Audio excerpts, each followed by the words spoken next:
seperti lampunya boleh matiin aja. Sila banget. Ya, ini lebih enak. Apa kabar Bapak Ibu semua? Luar biasa. Biasa di luar atau luar biasa? Luar biasa. Luar biasa. Oke. Saya berharap Bapak Ibu tidak lupa saya. Sudah lama saya tidak datang. Nama saya Thomas ya. Saya pelayanan di GBWTC Moru. Dan hari ini saya akan bicara mengenai influencer, menjadi pengaruh, ya, menjadi pengaruh. Saya berharap saya bisa khotbah cepat dan singkat dan padat, dan tadi agak lebih lama. Tapi hari ini, sekarang semoga saya bisa lebih cepat dan lebih padat. Saya minta Bapak Ibu fokus kepada saya kurang lebih 30-40 menit. Yang setuju katakan amin? Amin. Amin. Yakin ya, konsentrasi ya. Amin. Semoga nggak susah, semoga mudah, Bapak Ibu bisa cerna. Oke. Nah, saya mulai dari Matius 5 ayat 13 sampai dengan 14 dan juga ayat ke-16. Kamu adalah garam dunia. Jika garam itu menjadi tawar, dengan apakah ia diasinkan? Kalau garam sudah tawar, gimana caranya diasinin lagi gitu? Tidak lagi gunanya selain dibuang dan diinjak orang. Kamu adalah terang dunia. Kota yang terletak di atas gunung tidak mungkin tersembunyi. Ayat ke-16, demikianlah hendaknya terangmu bercahaya di depan orang, supaya mereka melihat perbuatanmu yang baik dan memuliakan Bapamu yang di surga. Amin. Amin. Lihat saya semua. Nah, Yesus mengatakan ini kepada murid-muridnya, Bapak Ibu, bahwa kita harus menjadi garam dan terang dunia. Saya mau tanya Bapak Ibu, kalau garam itu fungsinya buat apa sih sekarang? Asinin ya. Tapi kalau kasinan jadi nggak enak. Jadi darting ya, betul. Selain rasa apa lagi? Pengawet. Apalagi selain pengawet? Bumbu ya, tadi ya bumbu ya, dia dicampur dengan makanan jadi rasanya enak. Nah, Bapak Ibu 2000 tahun yang lalu itu tuh nggak ada kulkas, nggak ada freezer. Jadi bagaimana daging zaman dulu itu bisa awet dengan pakai garam. Nah, tadi saya cerita, saya pernah simpan daging di kulkas. Nah, daging itu pada waktu kulkasnya mati, maka daging itu buset baunya minta ampun. Siapa pernah ngalamin? Pernah ya? Yang masak mungkin pernah ngalamin. Nah, itu bau. Nah, itu fungsi garam. Sekarang di Matius 5 dia bilang gini, jika garam itu menjadi tawar. Siapa yang pernah ngerasain garam itu tawar? Pernah? Kenapa coba? Kena air. Tapi kan airnya juga asin. Hah? Pernah gimana? Coba pernah aja. Kena air. Airnya juga asin kalau diminum. Kadaluarsa. Emang ada garam kadaluarsa? Ada, enak aja. Oh ya. Apa ya? Kenapa ya? Pokoknya pernah deh Om ya. Pernah ya, gitu ya. Pernah rasain ini kok tawar amat nih garam ya. Makanya hatinya yang tawar. Bisa aja nih ibu nih, garamnya asin hatinya tawar gitu ya. Hah? Tawar iya. Nah, jadi kalau tawar itu, garam itu kalau jadi tawar kalau kena terkontaminasi dengan zat lain. Jadi kalau dicampur dengan zat lain, maka jadi tawar. Nah, Tuhan bilang gini, kita semua ini harus jadi garam.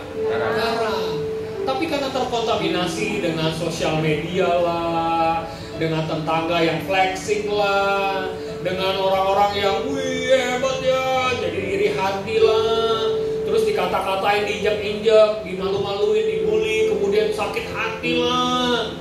Terus harusnya kita yang jadi garam dan asin, jadi nggak asin lagi. Kenapa? Karena terkontaminasi. Betul ya? Nah, garam itu tidak pernah hilang asinnya harusnya. Nggak pernah ada ceritanya garam itu kadaluarsa, itu nggak ada. Ya, nggak ada.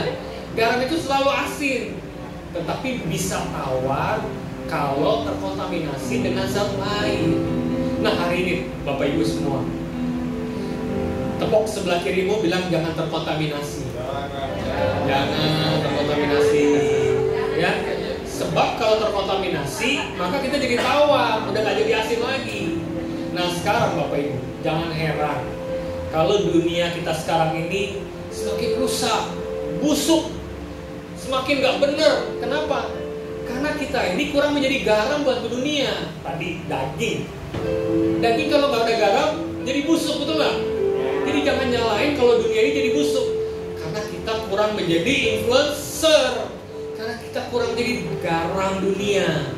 Nah saya mau hari ini kita bahas bagaimana caranya kita menjadi garam bagi dunia. Amin. Siapa yang mau jadi influencer? Semua menjadi influencer, pengaruh ya, Bapak Ibu bisa pengaruhi dunia ya.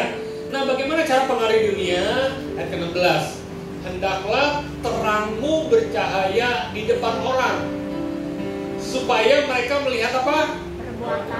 Perbuatanmu yang baik. Nah kalau Bapak Ibu semua menjadi terang, menjadi garam, maka mereka melihat perbuatan yang baik, sehingga apa akibatnya? Memuliakan nama Bapamu yang di surga. Nah sekarang, bagaimana proses kita menjadi influencer? Bagaimana proses kita memberikan dampak dan pengaruh bagi orang-orang lain? Ya, yang pertama, kita harus punya tujuan. Semua kita diciptakan pasti punya tujuan dalam hidup ini. Amin ya.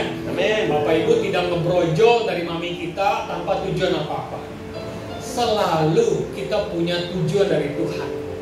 Siapapun kita semua di tempat ini, semuanya punya purpose dari surga.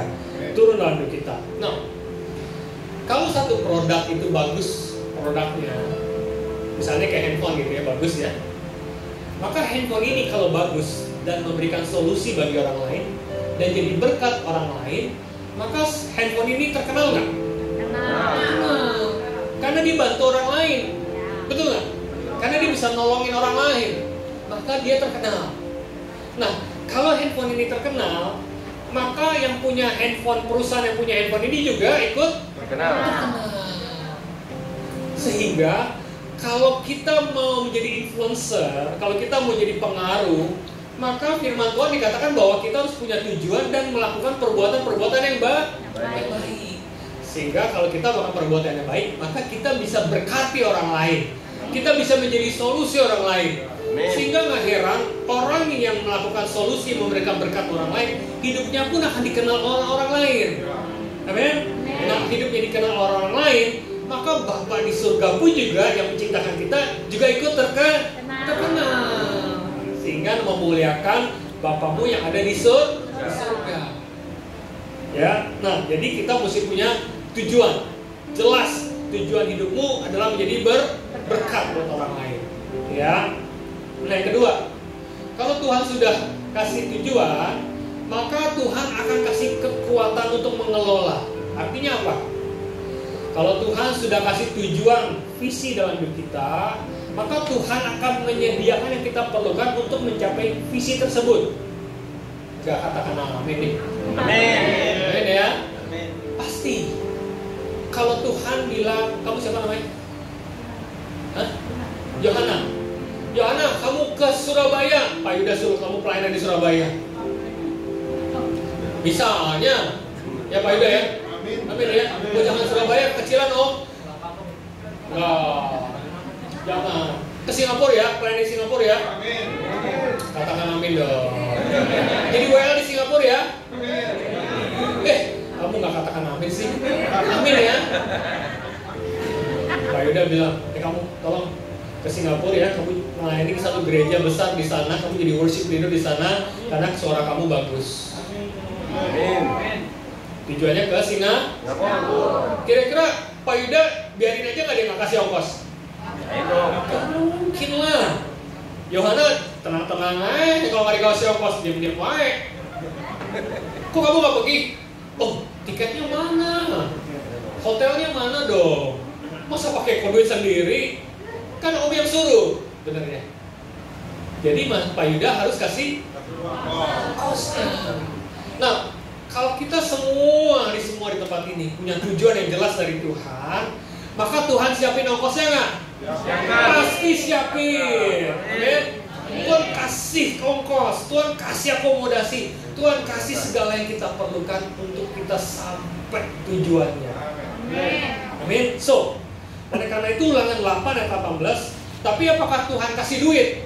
Ulangan 8:18 dia bilang gini. Haruslah engkau ingat kepada Tuhan Allahmu, sebab dialah yang memberikan kepadamu kekuatan untuk memperoleh kekayaan. Jadi Tuhan ternyata tidak kasih uang, Tuhan tidak kasih chair, tetapi Tuhan kasih apa? Kekuatan. Ibu ini pintar sekali. Hebat. Kekuatan. Amin ya. Nah, sekarang saya mau tanya. Tadi saya bilang ada emas 1 kilo ya, Mas Pak Suryo kan? Pak Suryo bilang, saya misalnya saya nggak kasih emas deh. Sekarang nih, misalnya nih, di depan Bapak Ibu saya kasih uang, misalnya di depan Bapak Ibu 1 miliar. Misalnya, saya nggak bawa 1 miliar, saya kasih 1 miliar. 1 miliar. Tetapi yang kedua, Tuhan kasih kemampuan, kekuatan untuk memperoleh uang. Nah, sekarang pertanyaannya, Bapak Ibu mau pilih uang 1 miliar atau kemampuan untuk memproduksi uang? Yang benar. Amin. Yang benar. Saya nggak percaya sih. Percaya. Tapi betul loh ya. Janji ya. Amin ya. Ini Bapak Ibu, uang 1 miliar itu pinter banget Ibu nih. Pak Yuda, ini pinter-pinter ibu-ibu di sini. Pinter, udah. Pinter. Jadi uang itu bisa habis. Uang Bapak Ibu, untuk dapetin uang, Bapak Ibu tinggal angkat telepon. 30 menit instan duit nyampe di rekening kita. Betul nggak? Apa namanya? Pinjol. Ini kayaknya ngalamin ini kayaknya nih. Cepet banget jawabannya. Enggak ya, amit-amit ya, jangan. Nah, jadi duit itu cepet datangnya Bapak Ibu, gampang dapatnya. Tapi Bapak Ibu, kalau duitnya yang kita minta, yang kita cari, itu gampang habisnya. Tetapi Tuhan kasih jalan keluar Bapak Ibu. Ulangan 8:18 dikatakan bahwa Tuhan kasih kita kekuatan, Tuhan kasih kita kemampuan, Tuhan kasih kita kepintaran untuk memproduksi, untuk menghasilkan uang. Jadi jangan minta sama Tuhan, Tuhan kasih uang, gabruk gitu tiba-tiba kita minta duit 1 miliar di depan kita. Mimpi men, saya nggak bilang kemampuan Tuhan tidak bisa aja. Tapi bukan begitu caranya Tuhan. Caranya Tuhan adalah waktu kita minta berkat, Tuhan kasih kemampuan dalam hidup kita, kekuatan, kepintaran. Tiba-tiba Tuhan buka jalan, bisnismu, restoranmu tiba-tiba dibikin maju sama Tuhan. Kamu kerja tiba-tiba dipromosi jadi manajer, jadi direktur. Kamu bikin apa aja Tuhan buat berhasil. Kenapa? Karena Tuhan kasih kemampuan dalam hidup untuk menghasilkan uang.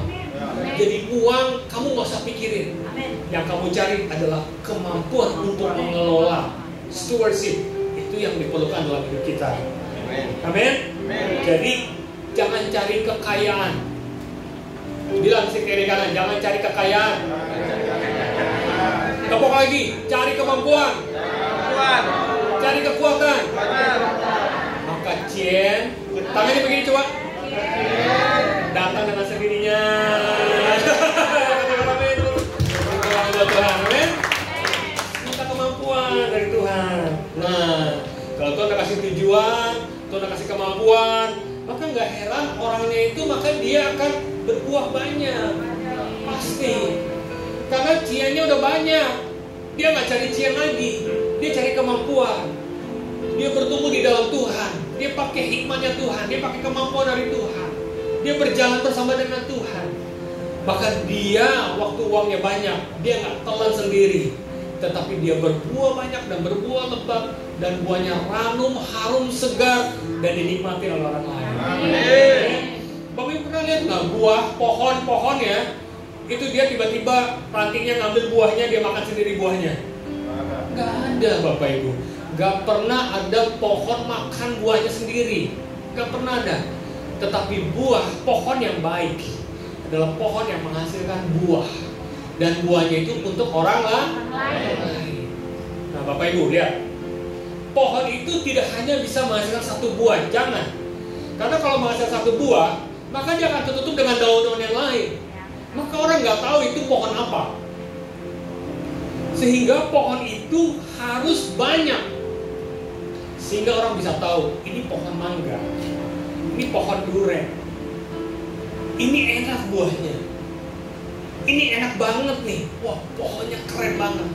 Nah, Tuhan mau gini, kita menghasilkan buah yang banyak, kita menghasilkan buah yang lebat.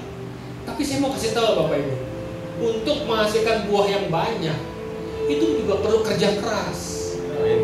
Men, itu perlu effort yang luar biasa. Itu perlu pemikiran, itu perlu ketergantungan kita sama Tuhan. Kita perlu kemampuan dari Tuhan turun dalam hidup kita. Kita terus berjalan bersama dengan Tuhan walaupun punya tantangan dan berat. Terus kita berjalan dan kita menghasilkan lama-lama buahnya itu makin lama makin banyak sekali. Dan buahnya nggak busuk, tapi buahnya buah yang harum, buah yang ranum, buah yang manis, dan itu menjadi berkat buat banyak orang. Amin. Saya mau kasih tahu Bapak Ibu, pohon yang buahnya banyak sama pohon yang buahnya satu, kira-kira beratan mana? Banyak. Pasti, betul nggak? Pohon yang buahnya banyak itu lebih berat, tetapi pada waktu dipetik pohon buahnya, maka dia lebih ringan, betul nggak? Tetapi waktu dia ringan dan dia habis buahnya, dia akan memproduksi buah yang baru lagi. Amin. Dan dia tidak pernah berhenti menghasilkan buah. Dan buahnya akan dinikmati orang lain, dinikmati orang lain lagi seperti itu. Jadi Bapak Ibu lihat, orang yang malas tidak akan pernah menghasilkan buah. Hanya orang yang rajin yang bisa menghasilkan buah. Hanya orang yang hikmat dari surga, yang kemampuan dari surga, kekuatan dari surga, yang tahu tujuan hidupnya kemana, maka dia akan menghasilkan buah dan buahnya akan dinikmati orang lain. Amin. Ya. Nah sekarang ada 3 hal penting bagaimana caranya kita mengelola dan menghasilkan buah dan menjadi pengaruh dalam hidup ini. Ya, kita buka di 1 Raja-Raja 10. 1 Raja-Raja 10 ayat 1 sampai dengan ayat yang ke-7. Saya langsung cerita aja boleh ya? Cerita ya, 1 Raja-Raja 10 ayat 1 sampai dengan 7. Nah, satu kali Bapak Ibu lihat saya, satu kali. Ada satu ratu yang kaya banget, luar biasa kayanya, namanya Ratu Sheba. Nah, Ratu Sheba waktu dia mendengar tentang Salomo, maka dia membawa pasukan yang begitu besarnya, dengan rempah-rempah yang begitu banyaknya, dengan emas dan permata yang begitu luar biasa banyaknya. Dia mau show off ke si Raja Salomo. Gua ini Ratu Sheba yang kaya raya, karena gua dengar Salomo ini hebat, maka karena dia takut dikacangin sama si Salomo, sehingga dia bikin pasukan yang luar biasa, rempah-rempah yang banyak, buah permata yang banyak, dan emas yang banyak dia bawa dengan iring-iringan yang luar biasa. Tapi apa kira-kira Salomo amazed dengan si Ratu Sheba dengan membawa segitu banyak? Buat Salomo itu biasa-biasa aja. Nah, sekarang apa sih yang membuat si Ratu Sheba itu tercengang? Kita baca di 1 Raja-Raja 10 ayat yang keempat. Ayat yang keempat. Nah, ini aja ayat keempat. Langsung ya, saya baca ya. Apa yang membuat Ratu Sheba itu tercengang? Ketika Ratu Sheba melihat segala hikmat Salomo dan rumah yang didirikannya, makanan di mejanya, cara pegawai-pegawainya, cara pelayan-pelayan yang melayani dan berpakaian, minumannya, dan korban bakaran yang biasa dipersembahkan di rumah Tuhan, maka tercenganglah ratu itu. Sekarang lihat saya baik-baik. Ratu Sheba adalah orang yang konglomerat, kaya raya, super kaya dengan segala macam emas dan permata yang luar biasa. Sekarang, kenapa si ratu yang super kaya itu menjadi tercengang? Saya mau tanya Bapak Ibu. Saya tanya Yohana ya. Yohana sebagai yang saya selalu kasih contoh ya. Gak apa-apa Yohana ya. Yohana, Misalnya nih ada raja-raja datang, kan kamu janji, terima janji Tuhan kan ini kan. Ada kekayaan bangsa-bangsa datang dalam hidupnya Yohana, bener nggak? Ini berarti kan 4 janji ini kan buat gereja. Gereja artinya saya, betul dong? Berarti ada kekayaan bangsa-bangsa datang ke Yohana. Kemudian anak-anak datang ke Yohana sebagai bisa dimuridkan, atau nanti kalau udah married punya anak beneran ya. Atau kings, raja-raja datang nih, konglomerat datang ke Yohana. Kemudian juga ada apa tuh tadi? Nation, bangsa-bangsa datang ke Yohana. Nah, kenapa 4 janji ini? Kenapa orang-orang ada konglomerat datang ke Yohana? Karena ada something special. Kalau tidak ada something special dalam hidupnya Yohana, nggak mungkin raja-raja datang kepada dia, nggak mungkin bangsa-bangsa datang kepada dia, nggak mungkin kekayaan itu datang mengalir kepada hidupnya. Berarti pasti Yohanes something special. Sekarang pertanyaannya, siapa yang bisnis? Oke, banyak di sini bisnisnya. Bagaimana mungkin, bagaimana raja-raja kekayaan itu bisa datang? Siapa tadi bisnis? Ibu ya? Ibu bisa Pak? Kosmetik, merek sendiri atau distribusi atau toko? Distribusi. Bagaimana distribusi kosmetik dengan berbagai macam merek kosmetik? Raja-raja mau beli ke tempat ibu, misalnya konglomerat datang beli ke tempat ibu. Bagaimana kekayaan bangsa-bangsa itu datang ke tempat ibu? Bagaimana caranya?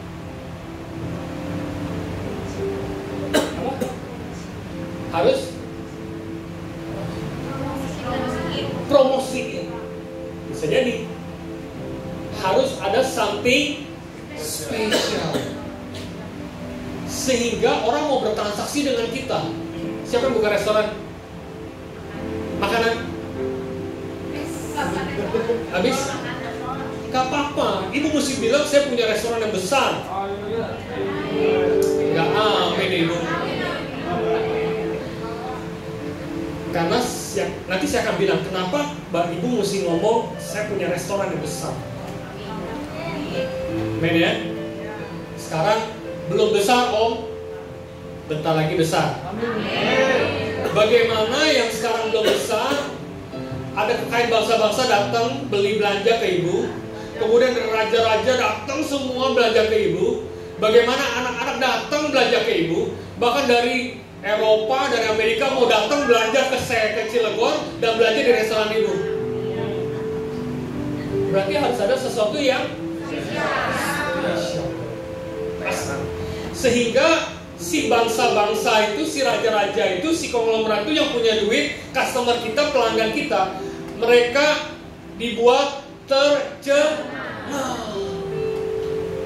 Bagaimana gereja ini membuat orang-orang yang datang ke tempat ini tercengang. Wah, udah, wow, tempat ini keren banget. Tempat ini, wow. Pasti harus ada ya spesial. Kalau hari ini biasa-biasa aja, sebentar lagi akan luar biasa. Bagaimana caranya? Yang membuat manusia tercengang ada satu, yang pertama, hikmat. Ya, hikmat. Yang kedua, excellent. Yang ketiga, persembahan di rumah Tuhan. Saya ulang, bagaimana 4 janji ini bisa datang ke tempat ini, di rumah kita, di pekerjaan kita, di bisnis kita, dan menjadi berkat buat kita dan berkat bagi orang lain. Kalau ada hikmat, excellent, dan persembahan di rumah Tuhan. Oke, saya mau bahas satu persatu. Hikmat. Hikmat. Amsal 9 ayat 10 dikatakan gini, permulaan hikmat adalah takut akan Tuhan, dan mengenal Yang Maha Kudus adalah pengertian. Bapak Ibu lihat, kalau Bapak Ibu kekurangan hikmat, datang kepada Tuhan, baca firman Tuhan, takut akan Tuhan, maka hidupmu akan penuh dengan hikmat. Amin. Amin. Cari firman Tuhan. Orang yang takut akan Tuhan, hidupnya pasti benar. Orang yang takut akan Tuhan pasti hidupnya kudus. Orang yang hidupnya yang takut akan Tuhan pasti hidupnya baca firman dan melakukan firman. Maka hikmat akan datang dengan sendirinya. Jadi nggak heran, hikmat itu kita tidak perlu kejar, nggak perlu cari hikmat. Cari takut akan Tuhan, maka hidupmu penuh dengan hikmat. Seperti Salomo, kamu bisa menyelesaikan banyak hal, kamu bisa menyelesaikan banyak masalah, kamu menjadi solusi buat banyak orang, kamu akan berbuah banyak sebab kamu penuh dengan hikmat. Sebab orang yang berhikmat adalah orang yang membangun di atas batu. Matius 7 ayat 24-27. Setiap orang yang mendengar perkataanku dan melakukannya, ia sama dengan orang yang bijaksana mendirikan rumahnya di atas batu. Orang yang bijaksana, orang yang berhikmat, itu mendirikan di atas batu. Kemudian turunlah hujan, datang banjir, angin melanda rumah itu, tetapi rumah tidak rubuh sebab didirikan di atas batu. Nah, tapi orang yang mendengar perkataan ini dan tidak melakukannya, tidak dengar firman Tuhan dan tidak melakukan firman Tuhan, maka ia sama seperti orang yang bodoh yang mendirikan rumah di atas pasir. Yang kemudian turunlah hujan, datanglah banjir, lalu angin melanda rumah itu sehingga rubuhlah rumah itu dan hebat kerusakannya. Lihat baik, dengan baik, Bapak Ibu. Orang yang hikmat, yang penuh bijaksana, itu seperti membangun rumah di atas batu. Bapak Ibu lihat. Orang yang mendirikan di atas batu dan orang yang mendirikan di atas pasir dengan rumah yang sama, nggak kelihatan Bapak Ibu, nggak kelihatan, karena sama-sama rumah. Anggap rumahnya sama dibangunnya, tetapi kelihatannya kalau terjadi hujan, kalau terjadi banjir, kalau terjadi angin melanda rumah itu, maka orang yang punya hikmat, yang bijaksana, rumahnya tidak akan hancur. Amin. Jadi hikmat itu baru kelihatan kalau terjadi masalah dalam hidupnya. Hikmat itu tidak kelihatan pada waktu tidak terjadi masalah, biasa-biasa saja. Tetapi orang yang penuh dengan hikmat, ketemu dengan masalah, ketemu dengan badai, ketemu dengan cobaan, ketemu dengan banjir, ketemu dengan angin yang melanda, hidupnya makin lama makin kuat bersama dengan Tuhan. Orang yang berhikmat, hidupnya bisa lihat masa depan. He preparing the future. He dress up for the success. Pernah dengar lagu itu? Saya tiba-tiba dengar lagu itu, tiba-tiba keinget dress for success. Pernah dengar? I'm gonna get dressed. Itu yang lanjut itu biasanya umurnya udah kayak saya tuh. Siapa yang nyanyi tadi? Roxette. Roxette. Umur kita kayak sama nih Pak. Roxette. I'm gonna get dressed for success. Satu kali saya ada orang yang saya golf, saya suka golf. Terus ada teman saya gini, dia belum bisa main, dia masih cukup banget mainnya sama kayak saya gitu waktu itu. Tapi dia udah pakai bajunya yang bagus, dia pakai celana yang bagus, sedangkan saya cukup banget, saya nggak siapin apa-apa, saya seadanya aja, tapi dia siapin bajunya keren banget. Terus ada teman saya, salah satu direktur saya, dia bilang gini, he get a dress for a success in the future. Jadi apa artinya? Bapak Ibu kalau mau jadi sukses, kamu harus persiapan semuanya itu. Prepare your dress, persiapkan hidupmu, persiapkan apa yang future yang kamu akan hadapi nanti. Mulai dari hari ini, get dress, persiapkan dress, semuanya dipersiapkan yang terbaik. Sebab kalau kamu persiapkan dengan baik, then you will get success for the future. Kamu nggak bisa pikir cuma hari ini kamu hidup, but you preparing the dress for success in the future. Amin. Saya berharap Bapak Ibu bisa mengerti ini. Ini akan merubah hidupmu. Amin. Yang kedua, excellent. Excellent adalah kecemerlangan, cemerlang, unggul, mutu yang baik, luar biasa, dan di atas rata-rata. Oke? Now, excellent adalah bicara mengenai sikap atau gaya hidup. Orang yang excellent, dia tidak bisa melakukan yang biasa-biasa saja, tetapi dia di atas rata-rata. Katakan amin. Amin. Nah, kenapa dia bisa excellent? Karena ada Roh Kudus yang excellent dalam hidupnya. Sekali lagi, Tuhan beri kekuatan dalam hidup kita.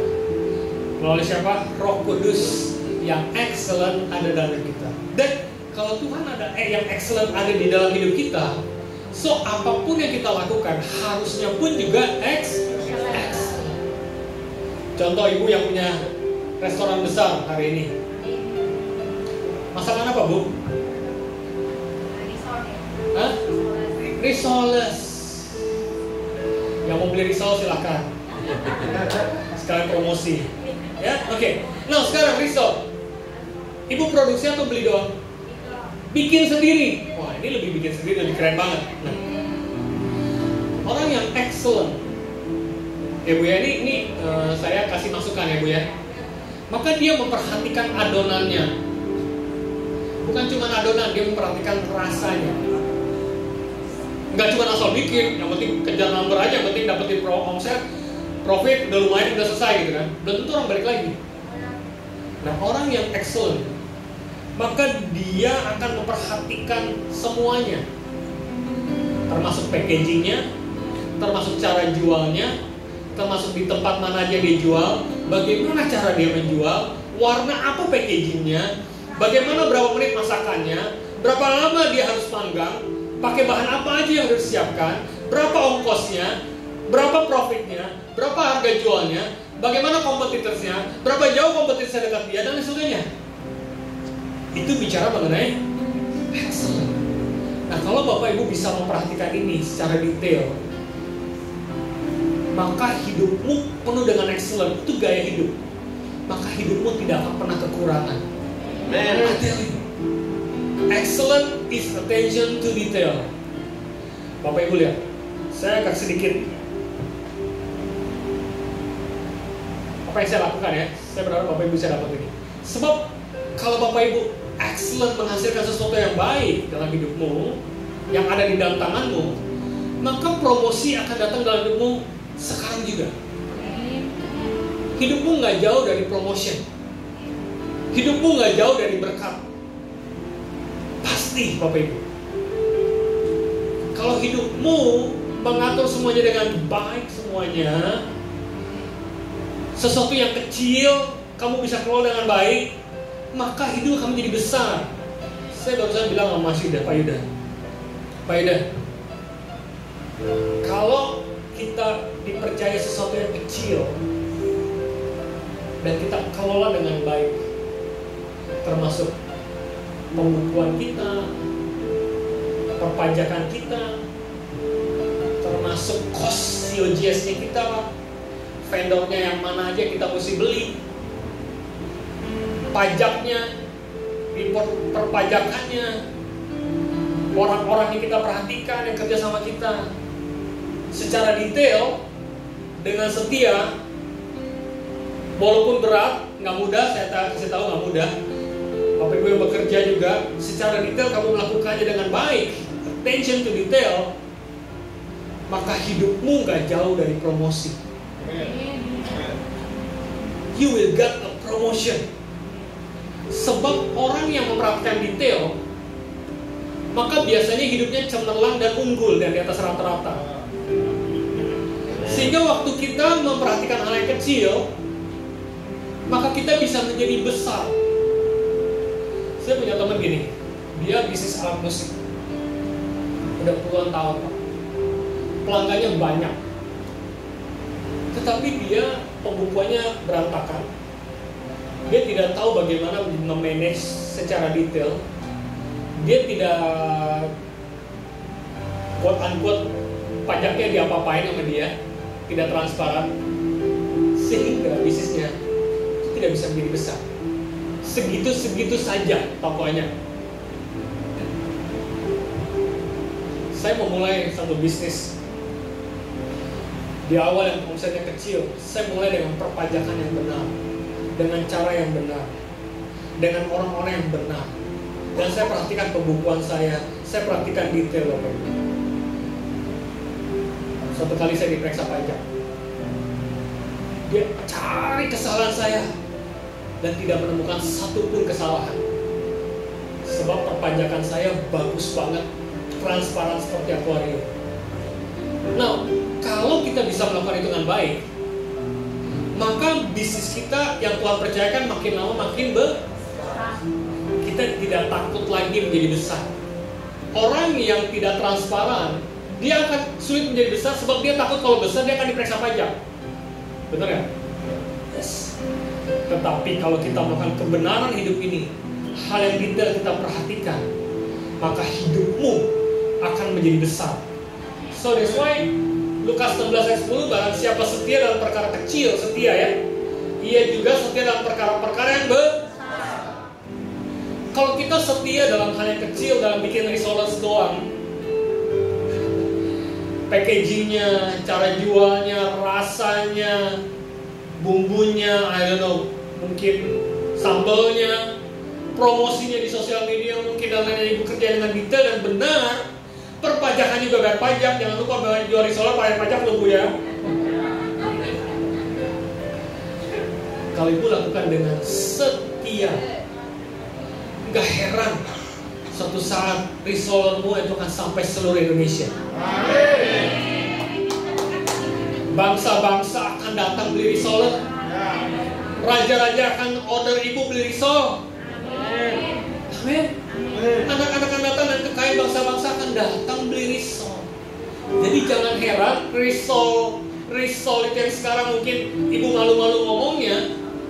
Kalau ibu kerjakan dengan baik dan detail dan benar semuanya, maka ibu gak akan heran kemampuan yang Tuhan taruh dalam hidupmu, kekuatan untuk mengelola itu, Tuhan akan datangkan raja-raja, bangsa-bangsa kekayaan. Tiba-tiba ibu diberkati berlimpah-limpah, hidupmu tidak akan pernah kekurangan lagi, hidupmu menghasilkan berkat, hidup menghasilkan buah yang banyak, dan buah itu akan dinikmati orang lain. Buah itu akan jadi besar, jadi ranum, jadi harum, jadi manis. Dan risol itu bisa berkati anak-anak Cilegon di tempat ini. No, I give you a dream. Saya kasih mimpi. Gak apa-apa ya?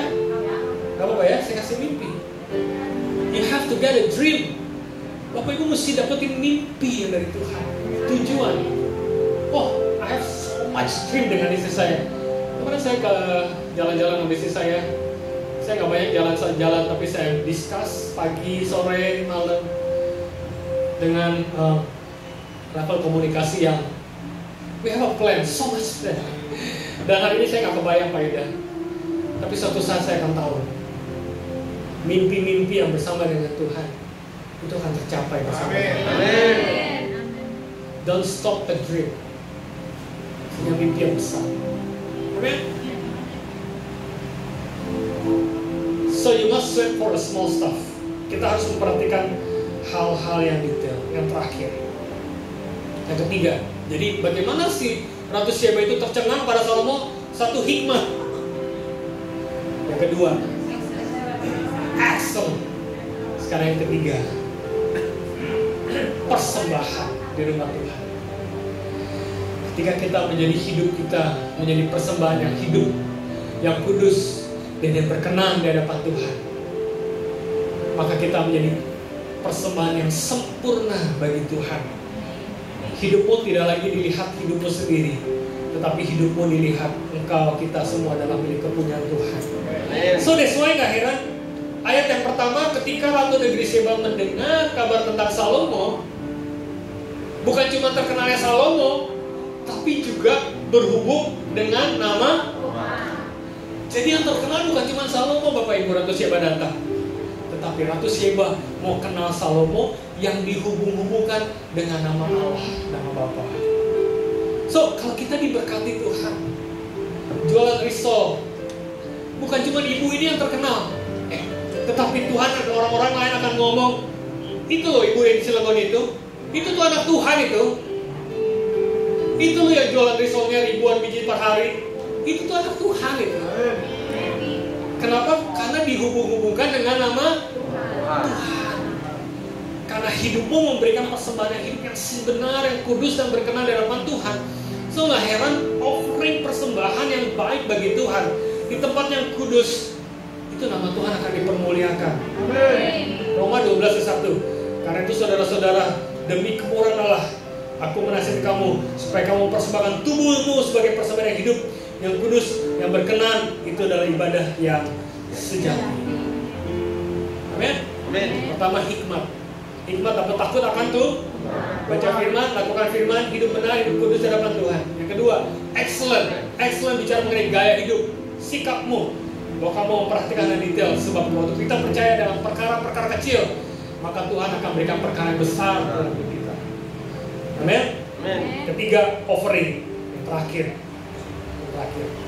Roma 24 ayat 17. Baca sama-sama 1, 2, 3. Sebab kerajaan Allah bukanlah soal makanan dan minuman, tetapi soal kebenaran, damai sejahtera, dan sukacita Roh Kudus. Karena barang siapa melayani Kristus dengan cara ini, ia berkenan kepada Allah dan dihormati oleh manusia. Bapak Ibu lihat, pada waktu Bapak Ibu menghasilkan buah, kamu bisa mengelola dengan baik apa yang Tuhan percayakan padamu hari ini. Kamu kelola dengan baik, menjadi excellent, penuh hikmat Tuhan, maka hidupmu akan berkenan di hadapan Allah. Yang kedua, hidupmu akan dihormati oleh manusia.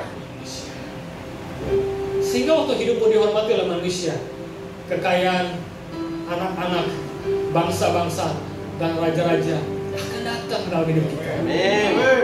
Karena kita dihormati oleh manusia.